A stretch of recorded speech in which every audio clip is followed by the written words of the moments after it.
টাকা নেই, মিলবে না বয়স্ক প্রতিবন্ধী ভাতার কার্ড, এমন বাস্তবতা ময়মনসিংহের হালুয়াঘাটে। আবার কার্ড করেও নেই নিস্তার, সেই কার্ডের টাকা তোলার অভিযোগ ইউপি সদস্যের বিরুদ্ধে। সম্প্রতি এমনই এক ঘটনায় রতন নামের এক প্রতিবন্ধীর টাকা উত্তোলনের ঘটনায় প্রতিবাদ করে। এতে তার উপর হামলা চালানোর অভিযোগ ইউপি সদস্য নাসরিন আর তার অনুসারীদের বিরুদ্ধে। তবে অভিযোগ অস্বীকার অভিযুক্তের। ময়মনসিংহ ব্যুরো প্রধান ওমর ফারুক সুমনের রিপোর্ট। ভাতা কাট করলে আমরা 4,000 টাকা দিছি।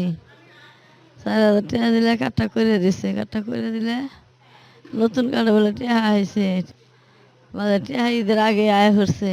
আইলে ওই টাকা আর একজনের নামের এই কার্ড ঢুকায় দেয়া টাকা তুলে নিছে গা। টাকা দিলেই মিলে ভাতার কার্ড, টাকা তুলে ইউপি সদস্য নিজেই। অভিযোগ হালুয়াঘাট উপজেলার 9 নং ধারা ইউনিয়নের সংরক্ষিত মহিলা ইউপি সদস্য নাসরিনের বিরুদ্ধে। সম্প্রতি রতন নামে এক প্রতিবন্ধীর ভাতার টাকা উত্তোলনের দ্বন্দ্বে আয়েশা খাতুন নামে এক নারীকে পিটিয়ে রক্তাক্ত জখম করে হাসপাতালে পাঠান ওই নারী ইউপি সদস্য ও তার অনুসারীরা। মেম্বর জামাই মারছে, তার পোলাফানে মারছে, তার শাশুড়িরা মারছে গড় পালাইয়া। আমার বঞ্জি একটা অনলাইনে গেছে, যাই আগে খুঁজলিছে টিয়া হি উড়াই লইছে।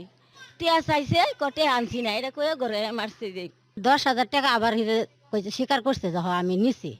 নেয় চাইছে টাকা দেয় না, এই টাকার লাগিয়া মারামারি করছে, বাড়িতে মারছে। 4,000 টাকার বিনিময়ে প্রতিবন্ধী সন্তান রতনের ভাতার কাট করেন 9 নং ধারা ইউনিয়নের বীরগুছিনা গ্রামের আয়েশা খাতুন।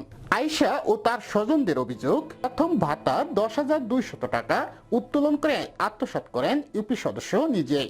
তারা যারা সাইবার যা 10,000 টাকা পাইছো আমরা দেশ না, 4,000 টাকা কার্ডও করলাম, তেমন 10,000 টাকা তুললে তুই নেস গাকিয়া মেমনকে একটা টাকা উঠেছে, আমি টাকা উঠাইছি, এরপরে আমি নাম্বারটা বাইর করলাম আমার মেসেজ থেকে, তারা যে নাম্বারটা আনছে এই নাম্বারটা মিলছে। শুধুই প্রতিবন্ধী রতন নয়, এমন অভিযোগ আরো বহু রতনের। পরশুদিন টাকা আইছে 10,200 এই মেমনির মোবাইলও নার্সিন 5,000 টাকা দেওয়া হয়েছে, আর 5,200 উনি রেখে দিছে। মনে করুন টিয়া মাইরে যা খাইতেছে, এদিকে স্যার আমরা দেহার উপযুক্ত, এইভাবে কি মাইরে খাওয়া এটা কি ঠিক হইলো স্যার? তবে টাকার বিনিময়ে মিলে ভাতার কার্ড, এমন প্রশ্নে সম্পূর্ণ অস্বীকার করেন ইউপি সদস্য নাসরিন। আসলে স্যার আমি এই বিষয়ে কিছু জানি না, আমার কাছে মিথ্যা রটনা গড়ানির জন্য আমার কাছে এরকম করতেছে, বুঝছেন? এই বিষয়ে আমি কিছুই জানি না, এরকম অবগত আমি নিজেও না স্যার, আমি করিও না। আমি কারো উপকার করছি বিনে, আমি কারো ক্ষতি এই পর্যন্ত করছি না। টাকা দিলেই মিলে বয়স্ক ভাতা আর প্রতিবন্ধী ভাতার কার্ড, এমন অভিযোগ স্থানীয় ইউপি সদস্য নাসরিনের বিরুদ্ধে। এ ঘটনায় দ্রুত ও নিরপেক্ষ তদন্ত করে দৃষ্টান্তমূলক শাস্তির দাবি জানান ভুক্তভোগীরা। ময়মনসিংহের হালুয়াঘাট স্বাস্থ্য কমপ্লেক্স থেকে ওমর ফারুক সুমন, আনন্দ টিভি।